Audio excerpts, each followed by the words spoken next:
ಓಂ ನಮಃ ಶಿವಾಯ. ವೀಕ್ಷಕರೇ, ನಮ್ಮ ಜ್ಯೋತಿಷ್ಯ ಜೈ ಹೋ ಯೂಟ್ಯೂಬ್ ಚಾನಲ್ಗೆ ಸ್ವಾಗತ. ನೋಡಿ, ಒಂದು ಕುಟುಂಬದ ಕಥೆಯನ್ನ ಇವತ್ತು ಹೇಳ್ತೇನೆ. ಆ ಕುಟುಂಬಕ್ಕೆ ತುಂಬಾ ತೊಂದರೆ ಆಗ್ತಾ ಇತ್ತು. ಸಾಕಷ್ಟು ಅವಘಡಗಳು ನಡೀತಾ ಇದ್ವು. ಏನಪ್ಪಾ ಅಂದ್ರೆ, ಅವರ ಚಿಕ್ಕಪ್ಪ, ತೊಂದರೆ ಏನಿತ್ತು ಅಂದ್ರೆ, ಅವರ ಚಿಕ್ಕಪ್ಪ ಬಂದು ಈಗ ಒಂದು 25-30 ವರ್ಷದ ಹಿಂದೆ ಹೋಗಿದ್ದಾರೆ. ಆ ಚಿಕ್ಕಪ್ಪನ ಹೆಂಡತಿ ಕೂಡ ಬಿಟ್ಟು ಹೋಗಿದ್ದಾರೆ. ಆ ಚಿಕ್ಕಪ್ಪನಿಗೆ ಶ್ರಾದ್ದ ಅಂದ್ರೆ ಏನು, ಪಿಂಡ ಪ್ರದಾನ ಅಂತ ಕರಿತೇವೆ, ಅದನ್ನ ಯಾರೂ ಮಾಡಿಲ್ಲ. ತಿಥಿ ಅಂತ ಕರಿತೇವೆ ನಮ್ಮ ಗ್ರಾಮ್ಯ ಭಾಷೆಯಲ್ಲಿ. ಆ ತಿಥಿ ಯಾರೂ ಮಾಡಿಲ್ಲ. ಮತ್ತು ಪಿತೃಪಕ್ಷಗಳಲ್ಲಿ ಕೂಡ ಯಾವ ಆಚರಣೆಯನ್ನು ಚಿಕ್ಕಪ್ಪನಿಗಾಗಿ ಮಾಡಿಲ್ಲ, ಯಾರು ಮಾಡಿಲ್ಲ. ಇಬ್ರು ಅಣ್ಣಂದಿರಿದ್ರೂ ಕೂಡ ಯಾರೂ ಮಾಡಿಲ್ಲ. ನೋಡಿ, ಅವ್ರಿಗೆ ಚಿಕ್ಕಪ್ಪನಿಗೆ ಯಾರು ಇಲ್ಲ ಅಂದಮೇಲೆ ಯಾರು ಮಾಡ್ತಾರೆ, ಹೌದಲ್ವಾ? ಈಗ ಅದು ಅವರಿಗೆ ಇದು ತೊಂದರೆ ಇತ್ತು ಅಂತ ಗೊತ್ತಾಗಿದೆ. ಈ ತೊಂದರೆ ಇತ್ತು ಅಂತ ಗೊತ್ತಾಗ್ಲಿಕ್ಕೆ ನೋಡಿ 25-30 ವರ್ಷ ಆಗ್ಬಿಡ್ತು. ಅಷ್ಟರೊಳಗೆ ಎಷ್ಟು ಫ್ಯಾಮಿಲಿ ಸಫರ್ ಆಗಿರುತ್ತೆ, ಎಷ್ಟು ತೊಂದರೆಗೀಡಾಗಿರುತ್ತೆ, ಎಷ್ಟು ಸೋಲು ನೋವು ಅವಮಾನಗಳನ್ನು ಹೊಂದಿರುತ್ತೆ, ಯೋಚನೆ ಮಾಡಿ. ಹೌದು, ಇದೇ ಹೆಂಗ್ ಗೊತ್ತಾಯ್ತು, ಈಗ ಹೇಗ್ ಗೊತ್ತಾಯ್ತು ಚಿಕ್ಕಪ್ಪಂದು ಇದಾಯ್ತು ಅಂತ ಅನ್ನೋದಾದ್ರೆ, ನೋಡಿ, ಇದಕ್ಕೂ ಒಂದು ವಿಶೇಷ ಕಥೆ ಇದೆ.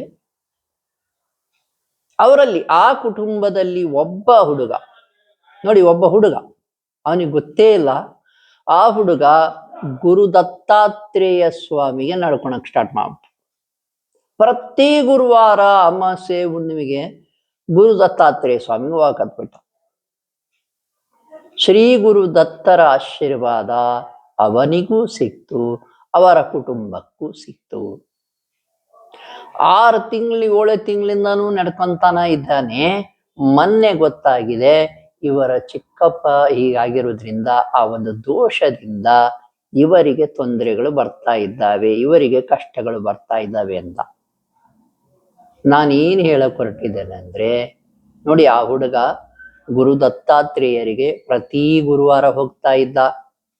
ದತ್ತಾತ್ರೇಯ ಒಂದು ಸನ್ನಿಧಾನದಲ್ಲಿ ಗುರುವಾರ ಉಳ್ಕೊಂಡ್ಬಿಡ್ತಾ ಇದ್ದ, ಬೆಳಿಗ್ಗೆ ಬರ್ತಾ ಇದ್ದ. ಹಾಗೆಯೇ ಅಮಾವಾಸ್ಯೆಗಳಿಗೆ ಹೋಗ್ತಾ ಇದ್ದ. ಇದರಿಂದ ಒಂದು ಪಾಸಿಟಿವ್ ವೈಬ್ರೇಷನ್ ಸ್ಟಾರ್ಟ್ ಆಗ್ಬಿಡ್ತು. ಶ್ರೀ ಗುರು ದತ್ತರ ಮಹಾ ಅನುಗ್ರಹ ಅವನಿಗೆ ಸ್ಟಾರ್ಟ್ ಆಗ್ಬಿಡ್ತು. ಯಾವಾಗ ಅವನಿಗೆ ಸ್ಟಾರ್ಟ್ ಆಯ್ತು, ಕೆಲವು ತಿಂಗಳ ನಂತರ ಅವರ ಕುಟುಂಬಕ್ಕೂ ಸ್ಟಾರ್ಟ್ ಆಯ್ತು. ನೋಡಿ, ಒಂದಕ್ಕೊಂದು ಲಿಂಕ್ ಇದೆ. ಒಬ್ಬ ಗುರುವಿನ ಆಶೀರ್ವಾದ, ಒಂದು ದೇವರ ಆಶೀರ್ವಾದ ನಿಮ್ಮ ಮನೆಯನ್ನು ಕಾಪಾಡ್ತದೆ. ನೋಡಿ, ಒಂದು ಮನೆ ಅಂತ ಇದ್ಮೇಲೆ 5 ಬೆರಳುಗಳು ಕೂಡ ಒಂದೇ ಸಮ ಇರಲ್ಲ, ಎಲ್ಲರೂ ಭಕ್ತರಾಗಿರಲ್ಲ, ಅಥವಾ ಎಲ್ಲರೂ ಧರ್ಮವನ್ನು ಪಾಲಿಸಲ್ಲ. ಒಬ್ಬರಾದ್ರೂ ಎದ್ದು ನಿಲ್ಬೇಕು, ಧರ್ಮವನ್ನ ಪಾಲಿಸಬೇಕು, ಭಗವಂತನ ಪಾದ ಹಿಡ್ಕೋಬೇಕು. ನೋಡಿ, ಎಷ್ಟು ಆ ಹುಡುಗ ಮಾಡಿರೋ ಒಂದು ಕೆಲಸದಿಂದ ಇಡೀ ಕುಟುಂಬಕ್ಕೆ ತಮಗಿರುವ ಕರ್ಮ ತಿಳಿಯಿತು, ದೋಷ ತಿಳಿಯಿತು. ಈಗ ದೋಷ ಪರಿಹಾರಕ್ಕೆ ನಾವು ಸೂಚಿಸಿದ್ದೇವೆ. ಭಗವಂತನ ಅನುಗ್ರಹದಿಂದ ಅವನ ದೋಷ ಪರಿಹಾರಕ್ಕೆ ಮಾರ್ಗ ಸಿಕ್ಕಿದೆ.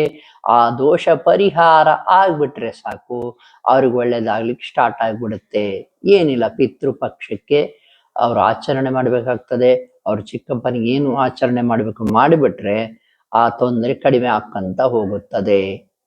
ಅದಕ್ಕಿಂತಲೂ ಮಿಗಿಲಾಗಿ ಒಮ್ಮೆ ಗೋಕರ್ಣಕ್ಕಾದರೂ ಅಥವಾ ಶ್ರೀರಂಗಪಟ್ಟಣಕ್ಕಾದರೂ ಹೋಗಿ ಪೂಜೆ ಮಾಡಿಸ್ಬಿಟ್ರೆ, ಮೋಕ್ಷ ನಾರಾಯಣ ಬಲಿ ಹೋಮ, ತ್ರಿಪಿಂಡ ಶ್ರಾದ್ದ ಅಂತ ಕರಿತೇವೆ, ತಿಲ ಹೋಮ ಅಂತ ಮಾಡ್ತಾರೆ. ಇದನ್ನು ಮಾಡಿಸ್ಬಿಟ್ರೆ ಆ ದೋಷ ಸಂಪೂರ್ಣವಾಗಿ ಪರಿಹಾರ ಆಗ್ತದೆ. ಅವಾಗ ಒಳ್ಳೇದಾಗ್ಲಿಕ್ಕೆ ಸ್ಟಾರ್ಟ್ ಆಗ್ಬಿಡುತ್ತೆ.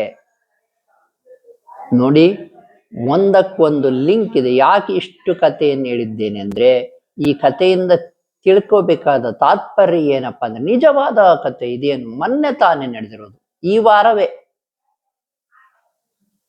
ಈ ಕಥೆಯ ತಾತ್ಪರ್ಯ, ಒಬ್ರು ನಿಮ್ಮ ಮನೆಯಲ್ಲಿ ಒಬ್ರು ಎದ್ದು ನಿಂತ್ಕೊಳ್ಳಿ. ಈ ಮನೆಯನ್ನ ಉದ್ಧಾರ ಮಾಡ್ಲಿಕ್ಕೆ ಭಗವಂತನ ಅನುಗ್ರಹ ಬೇಕು. ನಿಮ್ಮ ಇಷ್ಟ ದೇವರು, ಯಾವ್ದಾದ್ರೂ ದೇವರಾಗಿರ್ಲಿ, ಆ ದೇವರಿಗೆ ನಡ್ಕೊಳಕ್ ಶುರು ಮಾಡಿ. ಮೊದಲ ಹಂತದಲ್ಲಿ ಏನೂ ಗೊತ್ತಾಗಲ್ಲ, ಏನು ಒಳ್ಳೇದಾಗ್ತಾ ಇಲ್ವಲ್ಲ ಅನ್ನೋ ಭಾವನೆ ಶುರುವಾಗ್ತದೆ. ಆದರೆ ಕೊನೆಗೆ ದಿನಗಳು ಕಳೆದಂತೆಲ್ಲ ಭಗವಂತನ ಅನುಗ್ರಹ ನಿಮಗೆ ಸಿಗುತ್ತೆ. ಆತ ದಾರಿಯನ್ನು ಆತನೇ ತೋರಿಸ್ತಾನೆ, ದೇವರೇ ತೋರಿಸ್ತಾನೆ. ಯಾವ ಶಾಸ್ತ್ರಿಯು ನಿಮಿತ್ತ ಮಾತ್ರ, ಯಾವ ಜ್ಯೋತಿಷಿಯು ನಿಮಿತ್ತ ಮಾತ್ರ. ನಿಮ್ಮ ಕರ್ಮ ಕಳಿಬೇಕಂದ್ರೆ ಒಳ್ಳೆ ಜ್ಯೋತಿಷಿ ಸಿಗ್ತಾನೆ, ದಾರಿಯನ್ನು ಆತನೇ ತೋರಿಸ್ತಾನೆ. ಭಗವಂತನೇ ದಾರಿ ತೋರಿಸೋದು, ಜ್ಯೋತಿಷಿ ಸುಮ್ಮನೆ ನಿಮಿತ್ತ ಮಾತ್ರ ಆಗಿರ್ತಾನೆ. ನೀವೇ ನಿಮ್ಮ ಕರ್ಮ ಕಳ್ಕೊಳ್ಳೋಕ್ಕೆ ನೀವೇ ಪ್ರಯತ್ನ ಪಡಬೇಕಾಗ್ತದೆ. ಒಂದು ದೇವರ ಪಾದ ಹಿಡ್ಕೊಂಡ್ಬಿಡಿ, ಒಬ್ಬ ಗುರುವಿನ ಪಾದ ಹಿಡ್ಕೊಂಡ್ಬಿಡಿ, ಗೆದ್ಬಿಡ್ತೀರಾ. ಮತ್ತೆ ಬೆಂಗಳೂರಿಗರಾದ್ರೆ ಏನ್ ಮಾಡ್ಬೇಕಂದ್ರೆ ನೋಡಿ, ಇತ್ತೀಚೆಗೆ ಶ್ರೀ ಹೊನ್ನಾವರ ರಾಘವೇಂದ್ರ ಸ್ವಾಮಿಗಳ ದಿವ್ಯ ಸನ್ನಿಧಾನ ಬೆಂಗಳೂರಿನಲ್ಲಿ ತುಂಬಾ ಫೇಮಸ್ ಆಗ್ತಾ ಇದೆ. 21 ವಾರಗಳ ಕಾಲ ಅಲ್ಲಿ ಹೋಗ್ಬೇಕಾಗ್ತದೆ. ಹೋಗಿ ನಿಮಗೇನೂ ದಾರಿ ಇಲ್ಲ ಅಂದ್ಬಿಟ್ರೆ ದಯವಿಟ್ಟು 21 ವಾರಗಳ ಕಾಲ ಶ್ರೀ ರಾಘವೇಂದ್ರ ಸ್ವಾಮಿಗಳ ಸನ್ನಿಧಾನಕ್ಕೆ ಹೋಗಿ ಬನ್ನಿ. ಮಾಗಡಿ ಹತ್ರ ಇದೆ, ಹೊಂಗನಹಟ್ಟಿ ಅಂತ ಊರಲ್ಲಿ. ನೀವು ಯೂಟ್ಯೂಬ್ ಅಲ್ಲಿ ಅಥವಾ ಇನ್ಸ್ಟಾಗ್ರಾಮ್ ಅಲ್ಲಿ ಸರ್ಚ್ ಮಾಡ್ಬೋದು. ಹೀಗೆ ನಡ್ಕೊಳ್ಳಿ, ನಿಮಗೆ ಗುರುಗಳೇ ದಾರಿಯನ್ನ ತೋರಿಸ್ತಾರೆ.